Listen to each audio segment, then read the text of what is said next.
Guys आप लोग अपना पास देख सकते हैं। हाँ, ये सुनने में थोड़ा सा अजीब लग सकता है आपको, क्योंकि अभी तक कोई पॉसिबली इसको देख नहीं पाया है।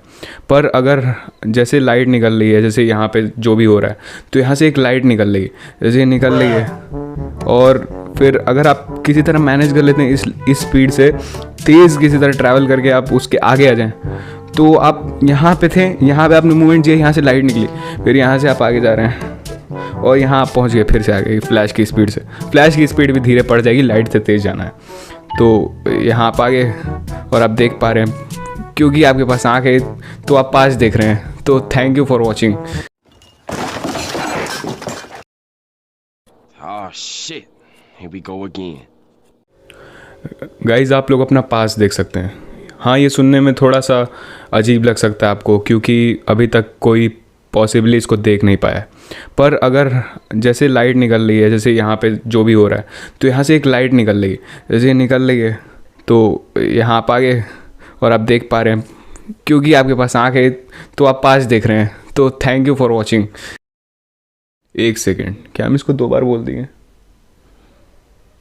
क्या ऐसी स्ट्रेंज फीलिंग आपको कभी आई है? तो स्ट्रेंज थिंग्स देखिए जाके। Bye guys. वो स्ट्रेंजर थिंग्स होता है मेरे भाई, स्ट्रेंज थिंग्स नहीं होता है। और हाँ, अगर आपको ऐसी स्ट्रेंज फीलिंग आई है जैसे कि आप किसी मोमेंट को 2 बार जी रहे हैं, तो इट इज़ वेरी पॉसिबल आपको डेजा वू एक्सपीरियंस हो रहा है। बस ख़त्म वीडियो।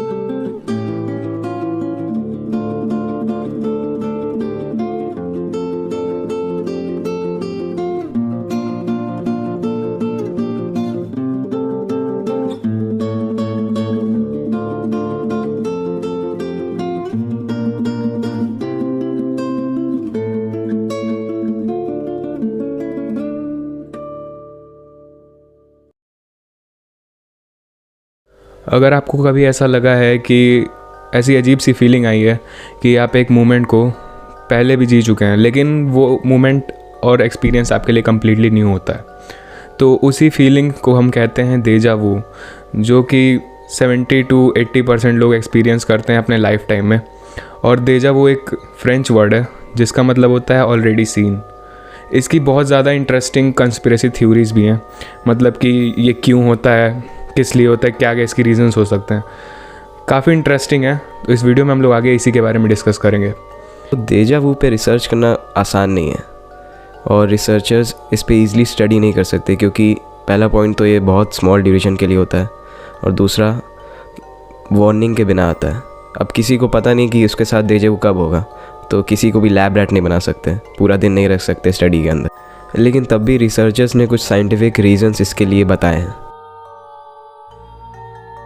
स्प्लिट परसेप्शन, इसमें ये होता है कि अगर आप किसी ऑब्जेक्ट को 2 डिफरेंट टाइम्स में देखें, लेकिन पहले टाइम में आपका फोकस ज़्यादा उस ऑब्जेक्ट पे नहीं रहता है, किसी और चीज़ पे रहता है, लेकिन तब भी आपका ब्रेन उस ऑब्जेक्ट के बारे में जो भी मेमोरीज़ हैं वो स्टोर कर लेता है सबकॉन्शियसली।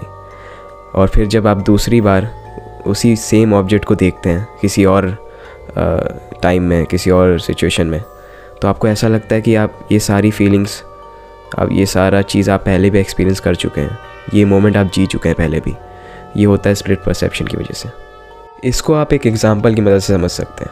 अगर आप वेकेशन पे जा रहे हैं अपनी फैमिली के साथ और ट्रिप के बीच में आपको कोई बिल्डिंग दिख गया जिसमें कुछ काम चल रहा है, लेकिन आपका फोकस उस बिल्डिंग पे नहीं था, आपका फोकस था अपनी फैमिली के साथ टाइम स्पेंड करने में, तब भी आपका ब्रेन उस बिल्डिंग के बारे में जो भी मेमोरीज़ हैं वो स्टोर कर लेता है सबकॉन्शियसली।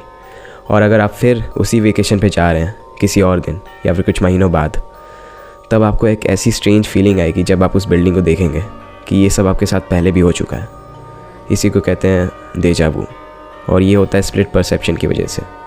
कई एक्सपर्ट्स का मानना है कि डेजा वू आपको आपके माइंड के प्रोसेस करने के और सोचने के तरीके की वजह से होता है। उन्हीं में से एक एनी क्लेरी नाम की डेजा वू रिसर्चर ने एक थ्योरी बताई है। हमारा ब्रेन बचपन से लेके अभी तक सारे सिचुएशन और एक्सपीरियंसेस को स्टोर कर रहा होता है कहीं ना कहीं सबकॉन्शियसली।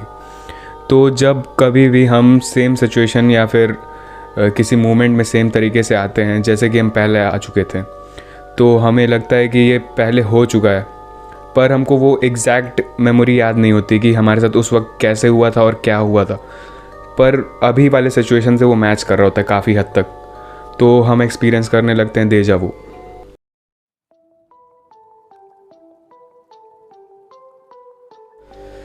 डेजा वू के बहुत सारे टाइप्स होते हैं, जिसमें से एक है डेजा एंटेंडो। इसमें ये होता है कि अगर आप कुछ नई चीज़ सुन रहे हैं जो आपके लिए पहली बार है, तब भी आपको ऐसा लगता है कि आप इसको पहले भी सुन चुके हैं। जैसे कोई नया गाना रिलीज़ हुआ है या फिर कोई भी साउंड जो आपके लिए नया है, लेकिन आपको ये सुना सुना लग रहा है, ये साउंड कहीं, हाँ ये साउंड सुना भी और सूंघा भी लग रहा है। डेजा पान से इस टाइप में ये होता है कि आपको एक थॉट आएगा जो कि बिल्कुल नया होगा, पर आपको ऐसा लगेगा कि वो आपको पहले भी आ चुका है, पर रियलिटी में वो नहीं आया होता है, तो उस वक्त आपको डेजा पान से हो रहा है। तो जैसे कि एक एग्ज़ाम्पल ले लें तो हमको बच्चे बहाने का थॉट्स कभी नहीं आया है, जो कि आ चुका है सो नहीं, हम बच्चों को नापसंद नहीं करते हैं, वो बच्चा बहुत ज़्यादा परेशान कर रहा था हमको, तो हम उसको बोल दी बहा देंगे नाली में। डेजा गूटे, इसमें आपको ऐसा लगता है कि आप कुछ खा रहे हो और वो आपको लगता है कि आप ये पहले भी खा चुके हैं, जबकि वो चीज़ आपके लिए बिल्कुल नहीं होती है।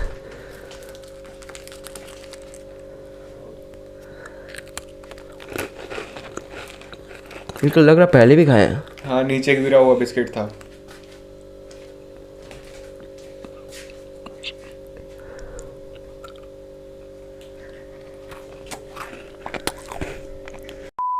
डेजा वुलू, इसमें आपको ऐसा लगेगा कि आप किसी चीज़ या पर्सन को पहले भी डिज़ायर कर चुके हैं, पर असल में आप नहीं किए होते हैं। तो हमको आप लोग को एक चीज़ बतानी थी कि that I have a crush on Dora the explorer. तो इस केस में वो डेजा वुलू नहीं हुआ, वो क्योंकि हम उसको पहले भी चाह चुके हैं। तो क्या आपको आदित्य दिखाई दे रहा है? Run. गाइस, तो डेजा वुलू में यही होता है, जैसा कि आप देख सकते हैं। हाँ, आई एम सॉरी बाबू।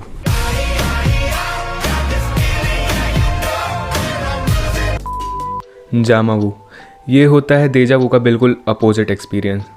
जैसे कि आप मान लीजिए आपको गिटार आता है बजाने, पर आप गिटार पकड़ते हैं और आपको अचानक से लगता है कि यार ये तो मेरे लिए नया एक्सपीरियंस है, और ये थोड़ी देर के लिए लास्ट करता है जैसे डेजा वू लास्ट करता है।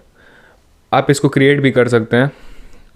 अगर आप कोई एक वर्ड बार बार रिपीट करके बोलते हैं, रिपीटेडली बार बार बोलेंगे, तो वो अपना मीनिंग खो देगा, लेकिन थोड़ी देर के लिए। Guitar guitar guitar guitar guitar guitar guitar guitar guitar guitar. दिल का क्या राज है, जाने क्या कर गए जैसे अंधे। गाइस, डेजा वू अगर आपको होता है तो ये कम्प्लीटली नॉर्मल है, और नॉर्मल ड्यूरेशन जो एक डेजा वू का होता है वो होता है 5 से 10 सेकंड मैक्सिमम होता है 10 सेकंड। और अगर आपको ये बहुत ज़्यादा होता है तो ये नॉर्मल नहीं है।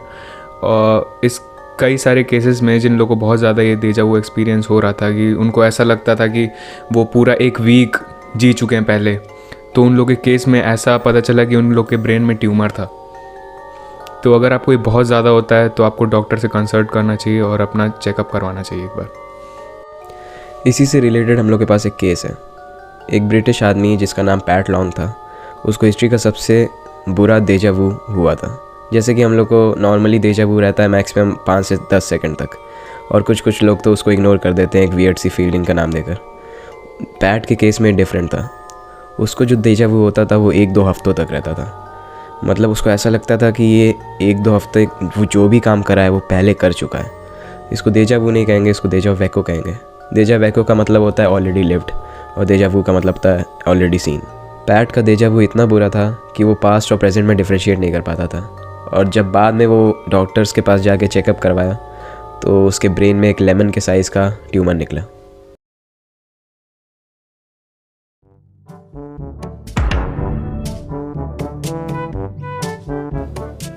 इसको डेजा वू होता है।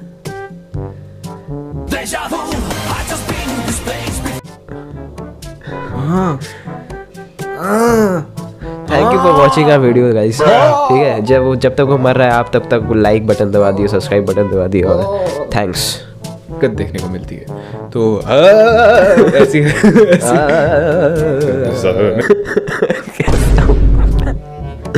चलो चलो। अगर किसी पर्सन को डेजा वू आ रहा है और उसी टाइम आप डेजा वू आ रहा है, टट्टी आ रही है,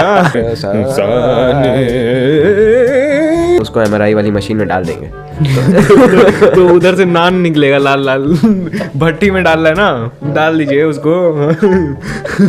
तो क्या रख देंगे, उसके बाद मक्खन लगा के खा जाइए। बस हो गया हम लोग कॉन्स्पिरेसी थ्योरी खत्म। Thanks for watching guys. Constipation theory. Oh darling, oh no conspiracy, only constipation. Deja vu आ रहा है, अगर आपको deja vu coming then come. MRI वाली मशीन में चेकअप करवाएं, एमआरआई वाली मशीन में, तो उसके डिसीजन वाले पार्ट में डिसीजन नहीं बोला जा रहा है भाई, कि उसके डिसीजन टेकिंग पार्ट में आपको एक्टिविटी देखने को मिलेगी।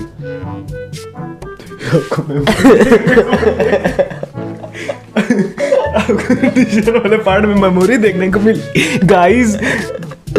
भाई छोड़ दो कॉन्स्पिरेसी भाई थैंक यू। मैं तो इलान मस्क दी गल कर दे, हमको नहीं आती पंजाबी। गाइस हम लोग कभी ऐसा बोलते नहीं कि हम लोग की वीडियो को लाइक करिए, सब्सक्राइब करिए, ठीक है। तो इसका मतलब ये नहीं कि बिना किए चलेगा है।